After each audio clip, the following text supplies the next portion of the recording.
Quem é tão grande como nosso Deus? Que Deus é tão grande como o Senhor nosso Deus. Aleluia! Juízes capítulo de número 17, do verso 1 ao verso de número 6, que diz: Ora, certo homem chamado Mica, da região montanhosa de Efraim, disse à sua mãe: As 1.100 moedas de prata que te foram tiradas, e acerca das quais ouvi deitares maldições, esta prata está comigo, eu a tomei. Então disse a sua mãe: Bendito do Senhor seja meu filho. Quando ele restituiu as 1.100 moedas de prata à sua mãe, ela lhe disse: Solenemente consagro a minha prata ao Senhor, para que meu filho faça uma imagem de escultura e uma de fundição. Eu a devolverei a ti. Assim ele restituiu a prata à sua mãe, e ela tomou 200 siclos de prata e os deu ao ourives, que transformou-os na imagem de escultura e na fundição, e foram colocados na casa de Mica. Ora, tinha este homem, Mica, uma casa de deuses, e fez uma estola sacerdotal e ídolos do lar, e consagrou um dos seus filhos para que lhe fosse por sacerdote. Naqueles dias não havia rei em Israel, cada qual fazia o que parecia direito aos seus próprios olhos. Amém, meus irmãos? Pode tomar o seu assento, muito obrigado. Eu quero nessa noite abordar, dentro da temática que nos foi oferecida, compartilhar algo acerca da família e tentar ser bastante claro, bastante objetivo, para que nós possamos sair daqui mais inteligentes.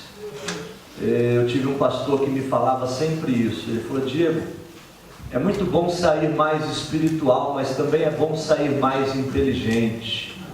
Na verdade, com a mente mais esclarecida, com uma compreensão melhor de quem é Deus e de quem somos nós diante do Senhor.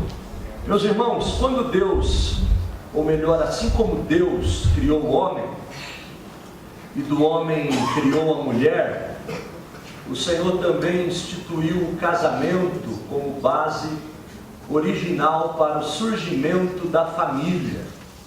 O mesmo Deus que criou o homem e do homem criou a mulher, Ele também criou a família.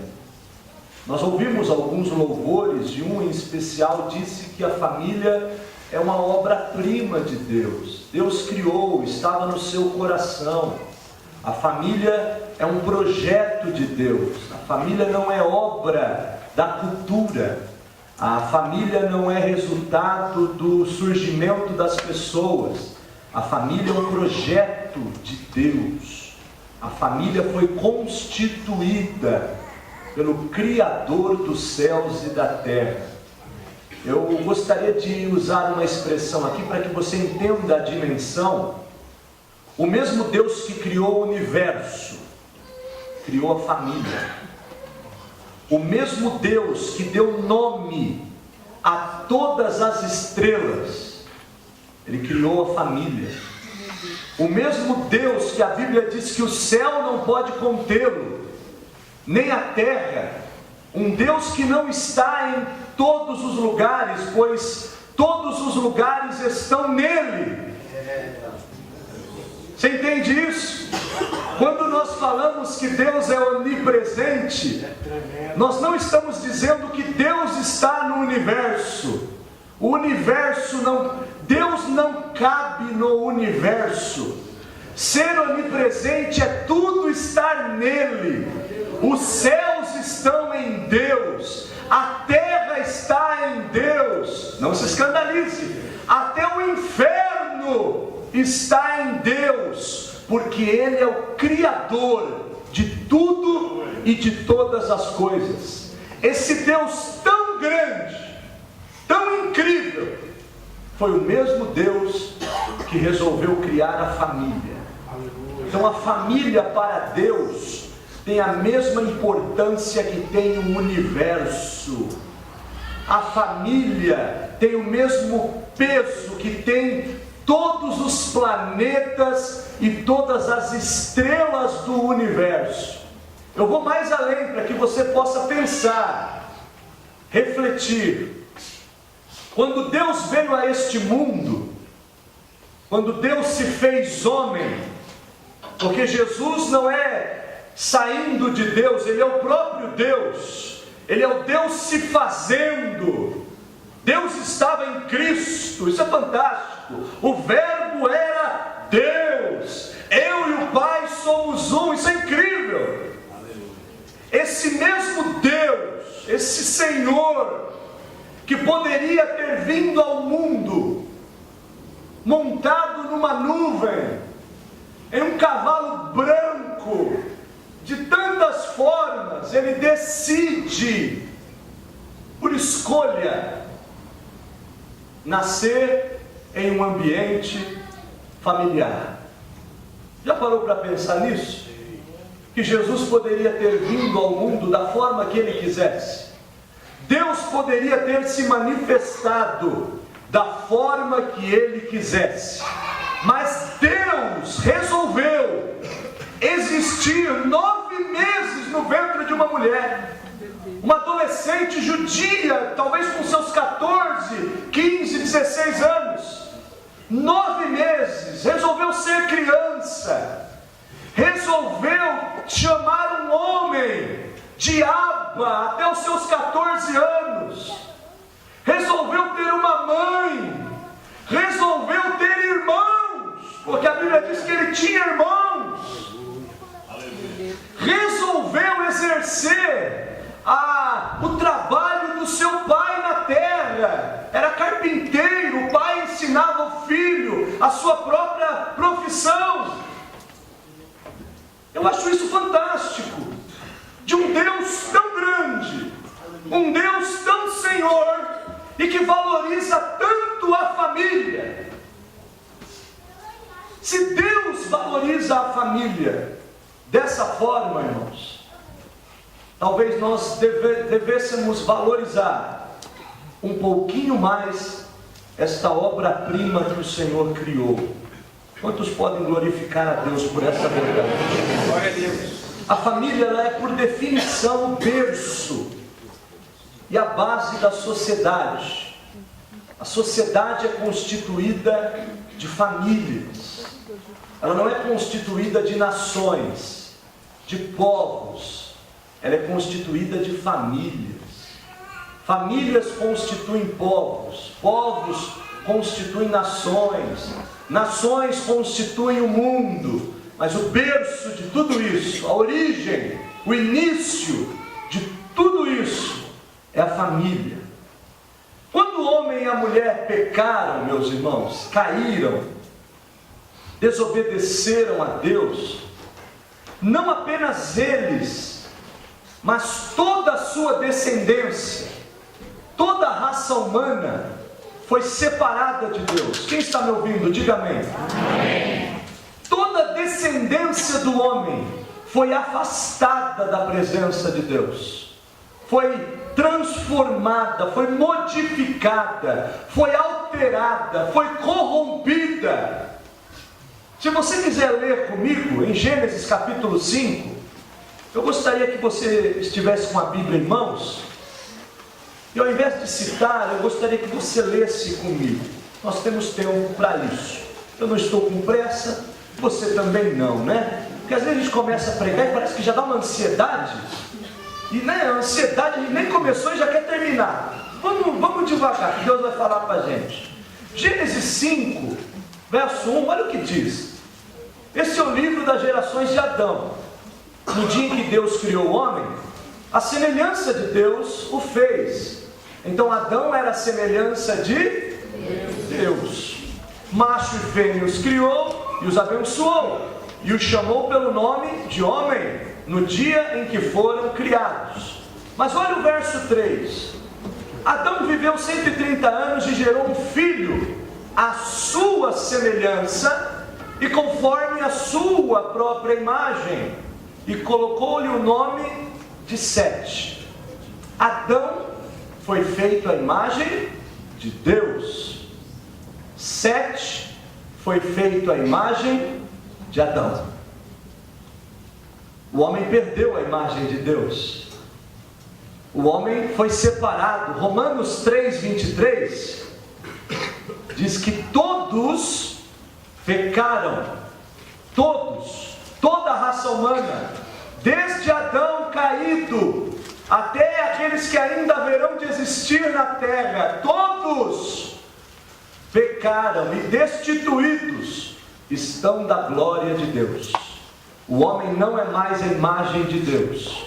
O homem não é mais a semelhança de Deus. O homem é a semelhança de Adão, caído, separado, modificado, com tendências dentro dele, com desejos dentro dele, com vontades dentro dele, que o afastam cada vez mais da glória do Criador.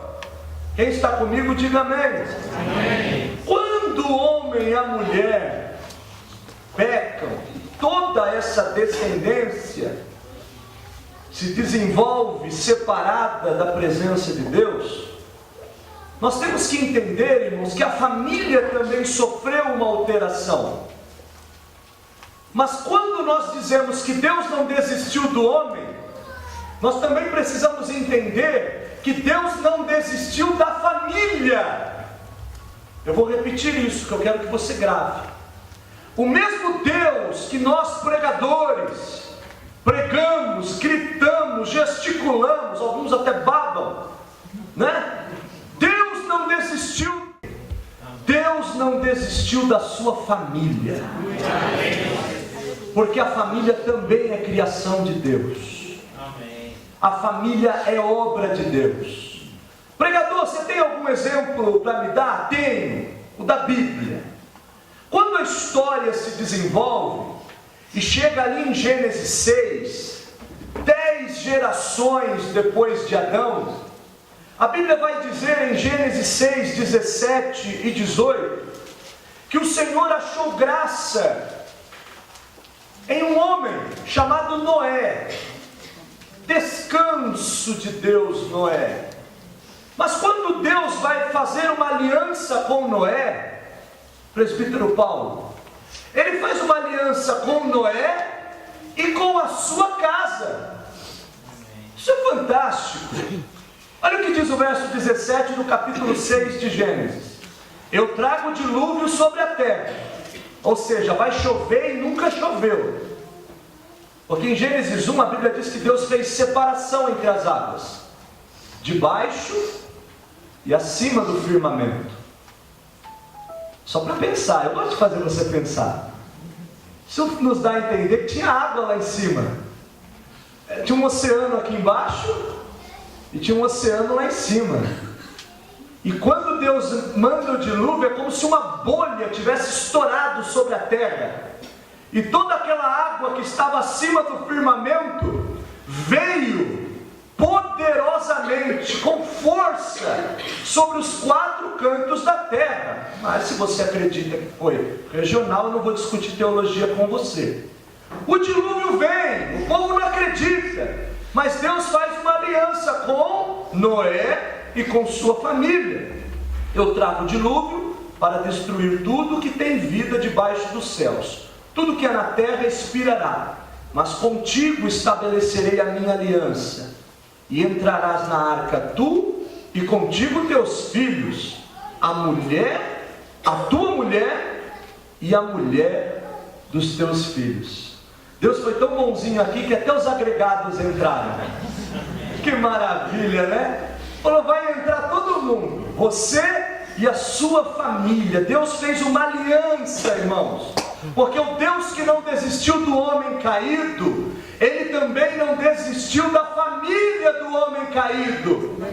O Jesus que veio resgatar o que se havia perdido, a família faz parte do que se havia perdido. Ele veio resgatar a família. Porque se a família estiver em Cristo, a abençoada por Deus. A sociedade sofre quando as famílias sofrem. A sociedade se destrói quando as famílias estão sendo destruídas. E nós, como igreja, como família que somos, não podemos perder esta compreensão da palavra de Deus. Ele faz uma aliança com Noé. Um dos 3 filhos de Noé se chamava Sem. Da descendência de Sem, o Senhor decide se revelar a um homem chamado Abrão, que posteriormente foi chamado de Abraão. E aí no capítulo 12, e o verso 3 de Gênesis, se você quiser me acompanhar aí por livre e espontânea pressão, Gênesis 12, 3, olha o que ele fala: abençoarei os que te abençoarem. O povo gosta desse versículo, né? Hein, Marquinhos? Oh, glória! Tem os crentes de um versículo só? Aqui tem? Eu conheço alguns, sabe? Crente de um versículo só. Esse é para mim. Não, esse não. Esse eu não gosto. Esse é para o presbítero Paulo. Para mim é aquele ali. Olha só: abençoarei os que te abençoarem. Aí aqueles irmãos que precisam ainda ser trabalhados, está com muita ira, muita revolta, muito ódio, muito sabor de mel no coração, eles gostam dessa segunda parte: amaldiçoarei os que te amaldiçoarem. Aí, toca em mim, irmão. Mas o mais fantástico é o final: e em ti serão benditas todas as famílias da terra. Glória a Deus. Isso é fantástico. Sabe por quê? Porque ele está fazendo uma promessa. Ele está dizendo: através de você, Abraão, todas as famílias da terra serão abençoadas, serão tocadas, serão impactadas, serão resgatadas. Ele não diz as famílias de Israel, ele diz todas. Ele fala: eu vou fazer de ti uma grande nação, mas através de ti todas as famílias da terra serão abençoadas. Você quer saber por que serão abençoadas? Vamos lá para o Novo Testamento comigo. Carta de Paulo aos Gálatas, capítulo 3, verso 16. Gálatas, capítulo 3, verso 16. Olha o que diz. Posso ler? Diz assim: ora, as promessas foram feitas a Abraão e a seu descendente. A Escritura não diz e a seus descendentes, como falando de muitos, mas como de um só, e a teu descendente, que é Cristo. Olha que fantástico. Gênesis 12, 3. Em ti serão benditas todas as famílias da terra. Aí alguém pode pensar assim: Abraão, Isaac. Só que Deus está vendo mais além, irmãos, porque a compreensão de Deus é atemporal. Deus enxerga ontem, hoje e amanhã como um só. O tempo existe para nós, Deus existe no não tempo. Para Ele 1000 anos é como hoje, hoje é como 1000 anos. Essa é a compreensão do Senhor. Ele diz que o descendente de Abraão não é Isaac, é Cristo. E em Cristo, aí é fantástico, irmão. Você não perde essa para dar glória, por favor. Em Cristo, olha o que diz o verso 26. Todos vós sois filhos de Deus pela fé em Cristo Jesus. Olha o 29. E se sois de Cristo, então sois descendentes de Abraão e herdeiros conforme a promessa.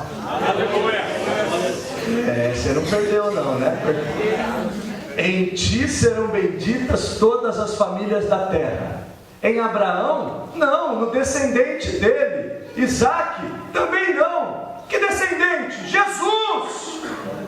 Em Cristo, no descendente de Abraão, serão benditas todas as famílias da terra. E se sois de Cristo, essa promessa repousa sobre a tua casa também, repousa sobre a tua família, Seja abençoado em nome de Jesus. Seja abençoada em nome do Senhor Jesus. Aleluia. Deu para entender essa parte? É muito importante que a gente entenda a palavra de Deus. Que não reste dúvida. O Senhor não opera na dúvida. Ele opera no crer. E também não opera na emoção. Ele opera no entendimento. Você compreendeu? A glória de Deus pode se manifestar na sua vida. Se creres, verás a glória de Deus. Sobre a família, irmãos, a Bíblia deixa claro que existem papéis, existem funções, direitos e deveres por parte dos seus membros. A pessoa nasce e é concedido a ela um papel para exercer. Nesse grande palco da vida, a sua função agora é essa. Já nascemos com papéis a desempenhar. O que a Bíblia diz sobre esses papéis? Efésios 5, 25. Vamos começar pelo homem. Los machos. O homem marido. Efésios 5, 25. Diz que a esse homem cabe o amor provedor e protetor. Isso cabe ao homem, marido. 5:25 de Efésios. Olha só. Vós maridos, amai vossas mulheres, como também Cristo amou a igreja, e a si mesmo se entregou. É sem reservas. A ela, ou por ela. Amor provedor, papel do homem, prover amor, prover proteção, prover segurança, exercer sacerdócio espiritual, abençoar a família, abençoar o casamento, abençoar os filhos. É o canal, ele leva a família a Deus, ele abençoa. E a esposa, Efésios 5, 22. Eu sei que as irmãs tremem quando leem esse versículo. Dá comichão, coceira, rosácea, elas ficam até mais vermelhas, né? 5, 22, olha o que diz: vós mulheres, submetei-vos a vossos maridos, como ao Senhor. Mas que tipo de submissão é essa? Porque com o tempo, essa palavra submissão ganhou uma conotação negativa, ganhou uma conotação ruim, como ser submisso estivesse vinculado à escravidão, a alguém sem vida, a uma pessoa triste, amargurada, quando na verdade a submissão, na expressão bíblica, é algo louvável. É algo extremamente interessante aos olhos de Deus. O que cabe à mulher não é a submissão hierárquica de estar por baixo, porque está ao lado. Cabe o respeito. Na criação, Moisés usa a expressão em Gênesis de auxiliadora. Auxiliar a missão do homem. Parceria. Dar as mãos, caminhar juntos. É isso que a Bíblia está dizendo. A igreja não pode entrar nessas febres da sociedade, sabe? A igreja não pode ter gente discutindo machismo, feminismo, isso cabe lá. Nós temos a palavra de Deus, e a palavra de Deus, se nós nos colocarmos e nos enquadrarmos a ela, a nossa casa será bem-aventurada. Nós seremos felizes e o Senhor nos prosperará nessa terra. Respeito, auxílio, ajuda, edificação. É a construtora de pontes. Às vezes numa casa cada um fala uma língua, mas a mulher fala a língua de todos. Não é assim? O filho fala de um jeito, o pai não entende o filho. O pai fala de um jeito, o filho não entende o pai, mas a mãe entende todo mundo. Ela que fala, não é isso que ele quis dizer, é assim. Agora eu entendi. Ela é bilíngue, ela fala línguas, não é variedade de línguas. Ela tem que compreender, discernir A pessoa chora, mas está alegre. Sorri, mas está triste. E ela tem que entender, a construtora de pontes. É por isso que a Bíblia diz em Provérbios 14:1, que a mulher sábia edifica a sua casa. Ela constrói vínculos saudáveis, mas a tola a derruba com suas próprias mãos. Deu para compreender? Não fui feminista nem machista, né? Isso é chato, tá demais, né? Geraçãozinha. Depois que o mertiolate parou de arder, o povo ficou fresco, chato, tá insuportável. Não pode falar nada. E às vezes entra para a igreja e você tem que tomar cuidado com o que fala, porque tá todo mundo dodói. Meu irmão, se assim diz o Senhor, é assim diz o Senhor. Ou nós nos submetemos à palavra, ou nós não servimos a Deus.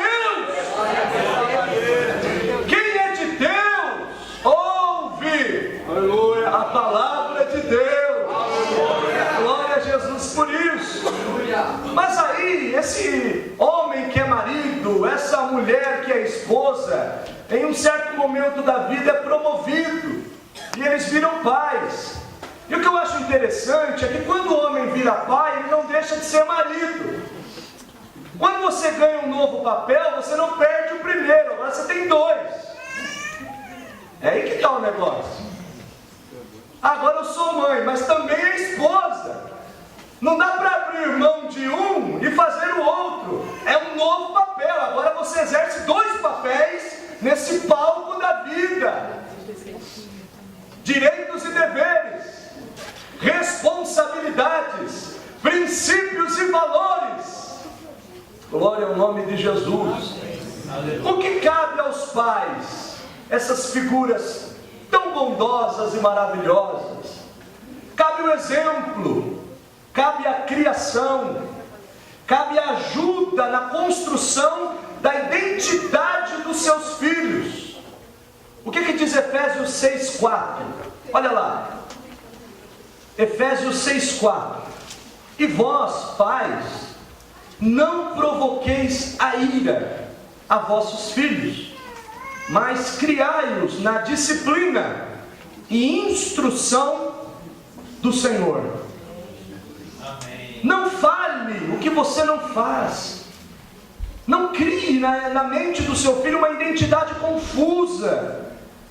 Não deixe você cair, não se torne irrelevante para os seus filhos. Porque eu acho que não existe nada pior para um pai e para uma mãe do que se tornar irrelevante. O pai e a mãe falaram, o filho... Não é nada disso. Fala, mas não é isso. Aí entra aquelas histórias que são lendas urbanas da igreja, né? A igreja é cheia de lenda urbana. Tem coisa que você ouve testemunhos e fala, pô, eu já ouvi isso daí em 5 lugares diferentes. Esse testemunho está estranho, é lenda urbana. Cuidado, irmão. Tem gente que conta lenda urbana na igreja. Ah, a mulher olha para o marido, olha para o pastor, fala, pastor, a gente pode morar na igreja? Por quê? Porque aqui ele é um. Em casa ele é outro. O filho é a mesma coisa. Vou fazer uma barraquinha aqui na igreja, porque aqui na igreja é uma bênção. Mamãe é uma bênção, mamãe beija as irmãs, abraça, como a senhora está bonita hoje. Papai sauda todo mundo, dá ósculo santo. Mas em casa é um terror. Isso gera problema. Isso gera crise de identidade. Aí você vai fazer trabalhos evangelísticos, como alguns dos irmãos fazem aqui, e você se depara com pessoas que estão na cadeia, nas FEBEMs, espalhados na rua, que tem uma crise de identidade grande, são filhos de pastores, de obreiros, de crentes. Você canta a primeira estrofe de um hino, ele canta a segunda. Mas não teve, em um certo momento da vida se deparou com uma hipocrisia familiar. E não teve condições de lidar com isso. E nós temos que tomar cuidado. Aos pais cabe o exemplo, não que eles sejam perfeitos, também estão em aprendizado, mas há uma responsabilidade. A criação ajuda na construção da identidade dos filhos. E claro, Os filhotes, o que cabe aos filhos? 6, 1 e 2 de Efésios. Vós filhos, sede obedientes. Essa é uma palavra, né? Que palavra é essa, né? Alguém pode pensar, será que está traduzido certo isso aí no grego? Será que é isso mesmo? Vós filhos, sede obedientes a vossos pais no Senhor, pois isto é justo. Honra teu pai e a tua mãe, que é o primeiro mandamento com promessa, para que te vá bem e vivas muito tempo sobre a terra. O que cabe aos filhos? A honra, a obediência.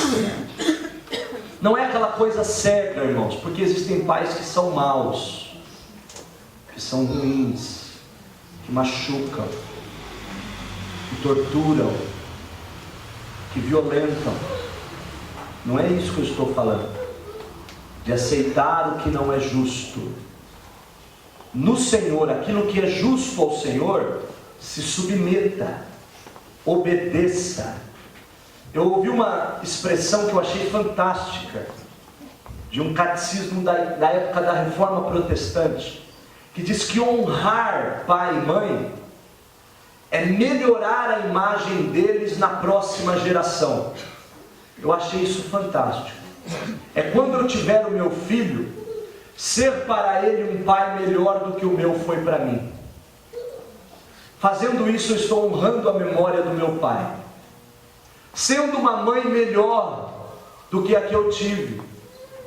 Sendo um pai mais presente do que o que eu tive. Fazendo isso, eu estou honrando o seu nome. Eu estou fazendo com que o meu nome permaneça sobre a terra. Haja muito tempo sobre a terra. Honrar pai e mãe. Ser um pai melhor, ser uma mãe melhor. Ouvi um jovem dizendo outro dia numa reunião, ele disse assim: eu não conheci meu pai, eu não sei o que é amor de pai. E um dos pastores que estava administrando, ele olhou para ele e disse assim: mas fica tranquilo, porque quando você tiver o seu filho, você vai descobrir o que é amor de pai. Eu achei fantástico aquilo. Falei, isso foi de Deus, só pode, porque uma compreensão rápida dessa foi na hora. Falou, quando você tiver o seu filho, você vai saber o que é amor de pai. Então você não vai passar por essa terra sem saber o que é isso. Quem ainda está comigo? Diga amém. Amém. Agora já está na hora de eu me apressar um pouquinho. A relação, irmãos, de pais e filhos sempre foi e sempre será desafiadora. Não é fácil. A irmã trouxe a questão das gerações. Você coloca na mesma casa gente da geração A, B, C, D, E, F, estou inventando aqui, né? E coloca todo mundo lá. Aí um vem e fala, na minha época, mas não estamos na tua época. Pô, mudou. Não, porque o meu pai, então o vô não está aqui, pai. A minha bisavó, meu Deus, ela não. A minha mãe é super engraçada quando ela começa com as histórias da bisavó dela. A gente acha muito legal, porque a minha avó dizia, eu falo, lá vem vovó que eu não conhecia. Eu me sinto extremamente íntimo dela, sem nunca tê-la visto, porque minha mãe a torna presente constantemente. Mas algumas coisas são muito legais e realmente faz muito sentido. Mas esta relação é desafiadora. Deixa eu te dizer uma coisa, papai e mamãe. Seu filho não é um anjinho. Não é. No máximo ele é um Adãozinho. Lembra que nós falamos lá da descendência? Todos pecaram. Todos. Inclusive teu filho. Todos. Eu tenho um anjo em casa. Tem um Adão. Um Adão crescendo. Um Adão que precisa de Deus. Um Adão que precisa de Jesus. Isso aqui é a reunião dos Adões, Adão, sei lá. Cheio de Adão aqui. Todos nós sendo aperfeiçoados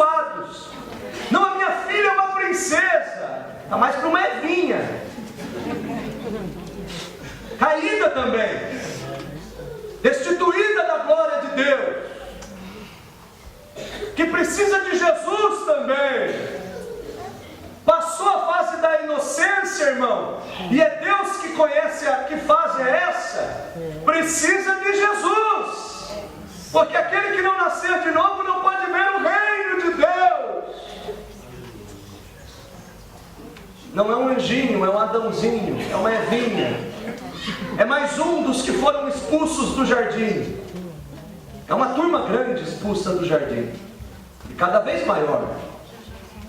Mas Jesus recuperou o paraíso. O paraíso perdido em Gênesis, em Apocalipse, é recuperado para aqueles que estiverem em Cristo. Isso é simplesmente fantástico. Filho de crente não é crentinho. Isso é muito clichê, mas é fato. Filho de pregador não é pregadorzinho. Não é musiquinho, pastorzinho, obreirinho. Não tem. Não existe. Cada um prestará contas de si mesmo a Deus. O Salmo 127 nos diz que além daquilo que nos cabe, irmãos, nós precisamos entender que o fundamento e a guarda da nossa casa é o Senhor. Não é o seu emprego, não é sua habilidade, sua sabedoria, suas condições. Se o Senhor não guardar a casa, em vão vigia o sentinela. Se o Senhor não edificar a casa, em vão trabalham aqueles que estão edificando. Pois os filhos são herança do Senhor. Qual é o fundamento da tua casa, irmão? O teu emprego? O que é? O que mantém a sua família unida e segura? Em que mesa vocês estão sentados e reunidos? Porque, irmão, o desafio da vida não é dar roupa importada, não é dar notebook, iPad, iPod. A criança sabe nem falar, mas já tem perfil no Facebook. Tá lá, na timeline lá, bebê. E aí você vai olhar, tem 18 anos. Tá lá. Criança igual a irmã falou, entende, desenvolvida. Fala, não é terráqueo, veio de outro lugar, só pode, sabe tudo. Daqui a pouco nasce falando mais de uma língua.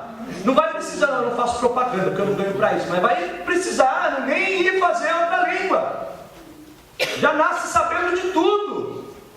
Mas o nosso desafio é mais, é ir além das roupas, é ir além do fim de semana na piscina, é ir além da tecnologia, da vaidade, é ir além, é levar o Senhor para a nossa casa. Mais do que uma tecnologia, o teu filho precisa de Jesus. Ele pode viver sem essa coisa toda, mas ele não pode viver sem Cristo. Glória ao nome de Jesus. Porque, irmãos, algumas crianças muito mimadas, chatinhos demais, não pode falar, não pode fazer nada, e a culpa é dos pais. Eu não tive um monte de coisa e não morri, e as coisas que eu não tive é o que me transformou no que eu sou hoje.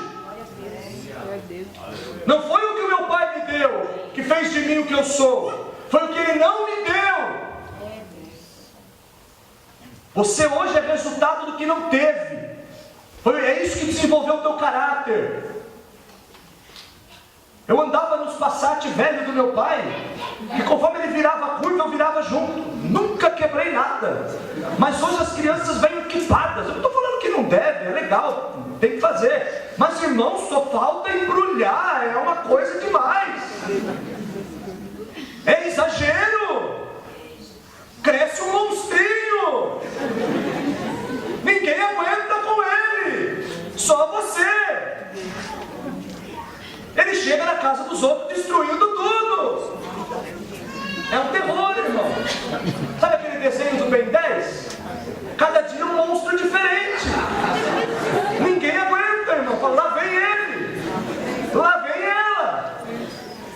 Bate na cara dos pais, cospe, morde. Não tem limite. Dita a hora de chegar, dita onde vai, dita com quem vai. Ninguém pode com ninguém. Amar não é apenas prover. Amar não é apenas ajudar. Amar é ensinar, é disciplinar, é impor limites. Não estou dizendo para você transformar sua casa num quartel-general. Pelo amor de Deus, também, que ninguém aguenta isso. Aí surta. Mas, irmãos, equilíbrio. Quem manda lá é você. Você é sacerdote da tua casa. Então haja como tal. O mundo não vai ter a misericórdia do teu filho que você pode ter.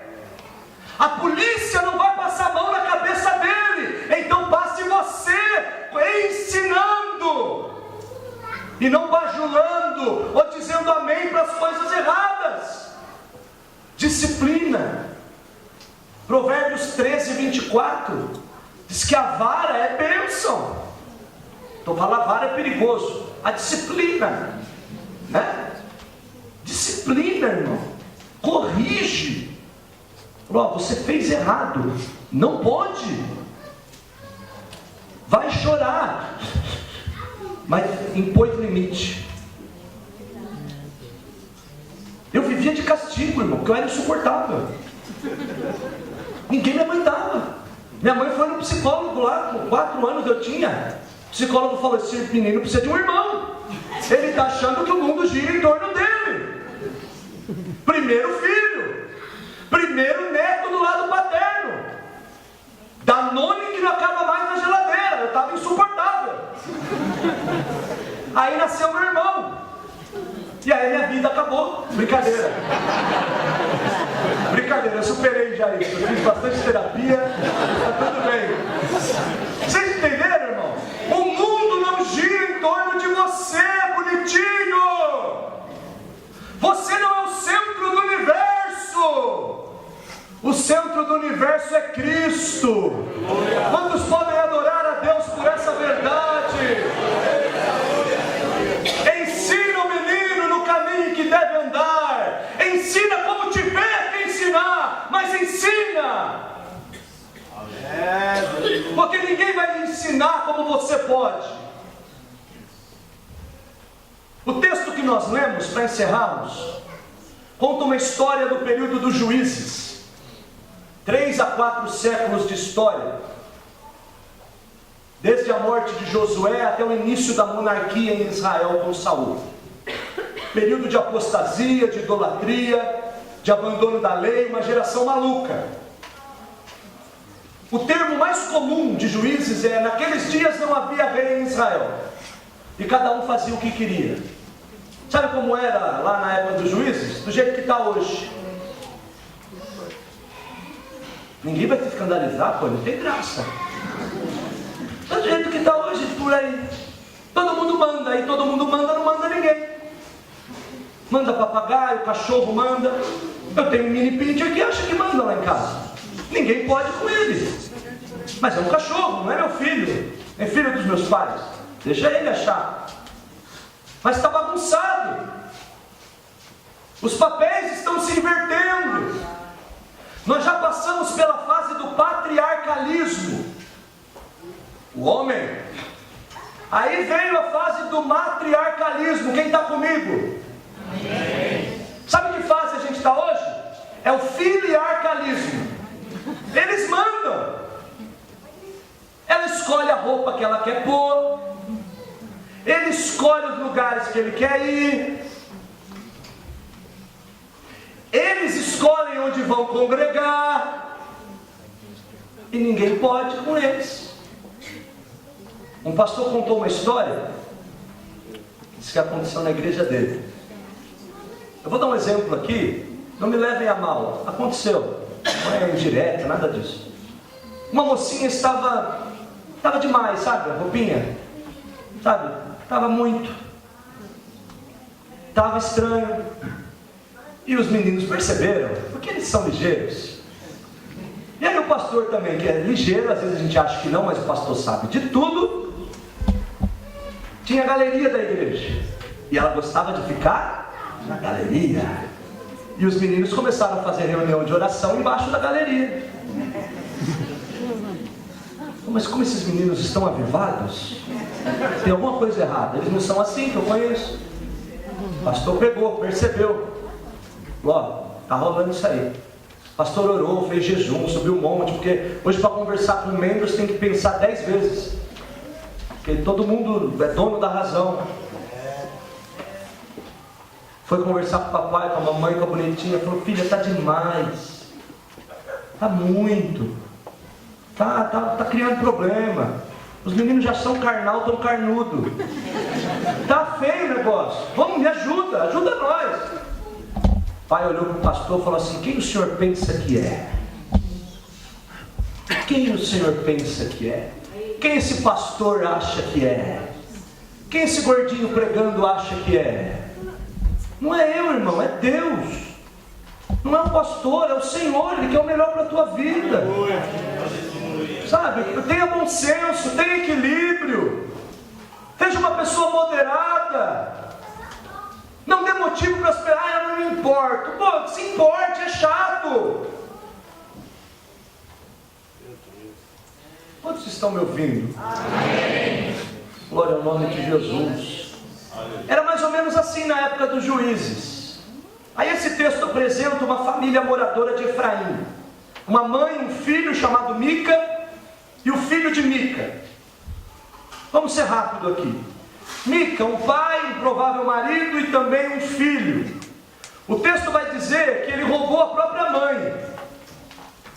E aí a mãe começou a praguejar. Sabe aquelas mães que praguejam? Aqui não tem, graças a Deus. Mas aquelas mães que amaldiçoam, amarra, desamarra, vai cair a mão, vai cair o pé, oração contrária, esses negócios aí que alguns crentes gostam, era desse tipo a mãe do Mica. Amaldiçoou todo mundo. Aí o Mica ficou com medo de devolver o dinheiro. Falou: maldição de mãe pega, vou devolver. Devolveu. A mãe olhou e falou: bendito seja o meu filho. Pegou uma parte, deu para ele e falou: vai lá e constrói um ídolo. Aí o Mica construiu um santuário, encheu de ídolo, consagrou o seu filho. Você continua amaldiçoando, continua praguejando, continua sendo um problema dentro de casa. O que o Evangelho tem feito na sua vida, irmão? Ou será que a sua casa é como a casa de Mica, vale tudo? Ou será que a sua família segue esses princípios? Ai, meu filho roubou, mas ele devolve. Mas não é para roubar. Não importa se devolveu, se não devolveu, o começo já está errado. Tem que ensinar, tem que falar, tem que corrigir. Nepotismo é agradozinho, é anjinho? Não, é Adãozinho. Precisa de Jesus, precisa de Cristo. Aleluia, verdade. Eu gostaria que ficasse essa reflexão para nós, essa noite. O que o Evangelho tem feito na sua vida? O que o Evangelho tem feito na sua família?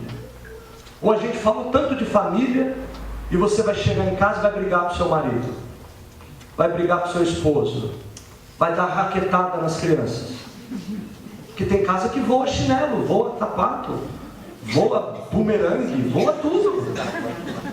É uma loucura, parece um filme dos Vingadores. Tem de tudo. Cuidado, irmãos. Em Cristo serão benditas todas as famílias da terra. Jesus não quer viver na sua vida só aqui na igreja. Ele quer que a igreja seja uma extensão da sua casa. Alegrei-me quando me disseram: vamos à casa do Senhor. Não é quando eu chego, é quando eu vou. Já ouviu falar do demônio da hora do culto? É, irmão. Somente casa que tem muito filho. Aí um entra no banheiro antes do outro. E aí ele se manifesta. E aí, irmão, a briga e se pega, e o pai perde a linha, perde a chave do carro, e a mulher perde a bolsa, e o sapato não combina, e vem todo mundo bufando para a igreja, para não falar outra coisa. Chega todo mundo assim, ó. Ah, irmão, não tem culto que vai fazer alguma coisa com você, irmão. Começa lá. Começa lá. Vamos louvar ao Senhor, filho. Vamos. Eu sei que isso parece comercial, mas vamos viver um comercial então. Jesus pode fazer isso com a gente. Pelo Espírito Santo a nossa casa pode ser pacífica, respeitosa. Está vendo que não está bem? Deixa quieto, fala depois. Glória ao nome de Jesus. É isso que eu tenho para passar para os irmãos.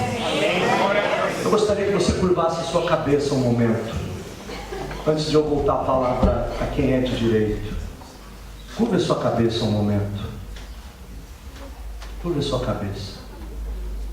Você entendeu a palavra? Porque a palavra é para entender. Não ore, eu quero orar por você nesse momento. Pai, em nome de Jesus, aqui está a tua igreja, Senhor. Este ajuntamento de famílias diversas, com históricos diversos, com situações diversas, de diversos lugares do país e até de fora do país, Senhor. Cada um com a sua cultura, com o seu jeito, com a sua personalidade. Mas o Senhor não prega para isso, o Senhor prega para o nosso ser completo. E eu sei que o Senhor pode fazer uma obra completa no nosso ser. Deus, em nome de Jesus, eu quero te pedir, pela tua palavra, pelo poder da tua palavra, que o Senhor ministre vida sobre cada família aqui representada. Cura, Senhor, as desavenças, os traumas, as feridas, as palavras que foram ditas fora de momento. Em nome de Jesus, Senhor, repreende todo o ressentimento, todo o rancor, todo o ódio. Ajuda a tua filha, ajuda o teu filho a liberar o perdão, para que possa alcançar a paz e a cura dessas enfermidades na alma. Espírito Santo, sonda agora cada coração e cada família aqui representada, inclusive os que estão ausentes, Senhor.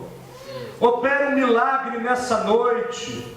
Marca estas vidas, marca estas famílias com o teu poder, Senhor.